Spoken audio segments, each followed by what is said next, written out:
5-6 menyatakan, kami kutip, dianggap dibacakan.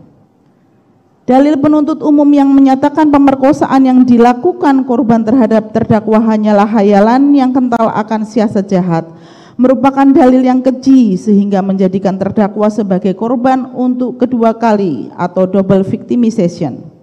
Justru penuntut umum sendirilah yang tampaknya sedang berhalusinasi dengan membuat tuduhan tanpa menyertakan alat bukti yang dapat membuktikan tuduhan penuntut umum tersebut.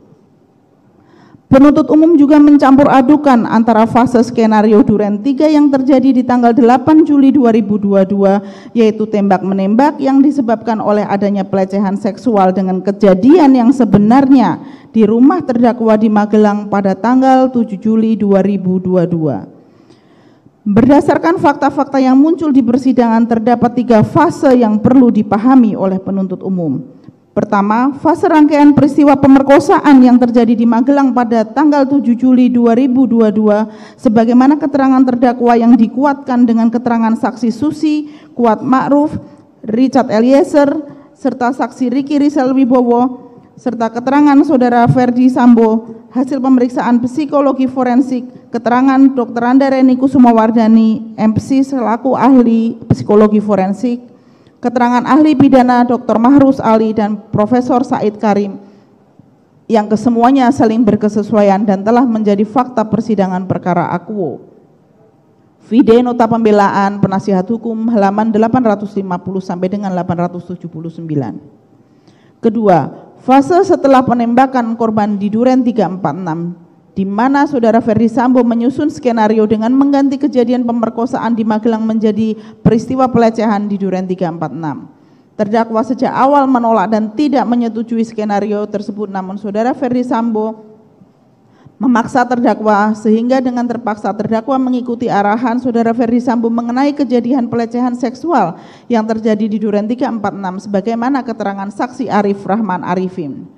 Video verbatim halaman 986 sampai dengan 989 angka 1152 sampai 1183, dan keterangan saksi Ridwan Suplanit, video verbatim halaman 742 sampai 743 angka 293 hingga 297. Ketiga, fase di mana saudara Ferdi Sambo mengakui kejadian sesungguhnya yang terjadi dan berkata jujur pada tim sus yang dibentuk Mabes Polri perihal skenario tersebut, sehingga selanjutnya terdakwa secara konsisten dan jujur memberikan keterangan mengenai peristiwa pemerkosaan yang sebenarnya terjadi, baik dalam BAP saat pemeriksaan maupun dalam memberikan keterangan di muka persidangan. Hal tersebut sesuai dengan keterangan BAP saudara Ferdi Sambo pada tanggal 9 September 2022.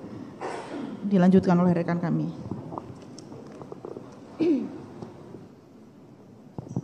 Izin melanjutkan yang mulia.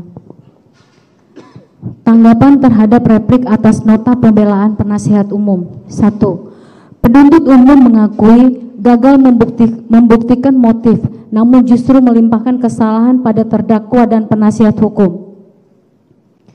Penuntut umum menutupi ketidakmampuan membuktikan motif dengan melimpahkan beban pada terdakwa dan penasihat hukum. Hal ini tentu saja keliru, karena pada dasarnya prinsip pembuktian dalam hukum acara pidana berada pada beban dan kewajiban penuntut umum. Bahkan pasal 60 KUHP menegaskan tersangka atau terdakwa tidak dibebani kewajiban pembuktian.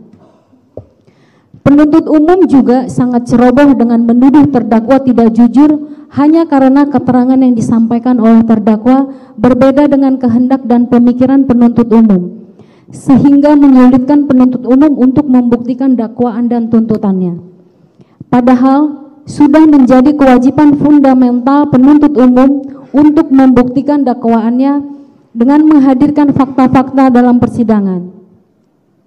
Perlu kami ingatkan juga bahwa dalam hukum pidana dikenal azas incumbit probatio actori onus probandi, yang bermakna siapa yang mendalilkan dia harus membuktikan.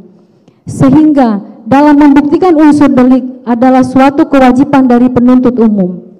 Adapun dalam perkara ini tidak lepas dari adanya motif yang harus dibuktikan oleh penuntut umum.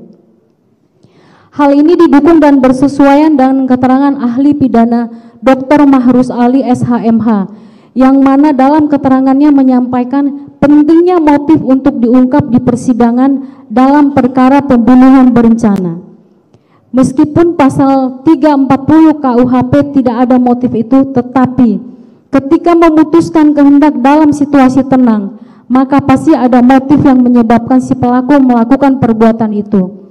Fide verbatim halaman 2134 sampai 2144 angka 45. Hal ini telah dipraktekkan dalam sistem peradilan Indonesia dalam putusan Pengadilan Negeri Jakarta Pusat nomor 777 garing PIDB garing 2016 garing PN JKT PST Vide B32 daftar bukti yang dalam pertimbangannya mengatakan majelis hakim berpendapat perlu diketahui apa yang menyebabkan dilakukannya kejahatan tersebut yang disebut sebagai motif. Menurut majelis hakim, sekalipun motif bukan merupakan unsur delik, tetapi perlu juga digali apakah ada atau tidak faktor penyebab terjadinya suatu tindak pidana. Sebab tanpa adanya motif sangat sulit rasanya seseorang itu begitu saja melakukan tindak pidana terhadap seseorang. Ahli pidana Profesor L. Terima kasih sudah nonton. Jangan lupa like, subscribe, dan share ya.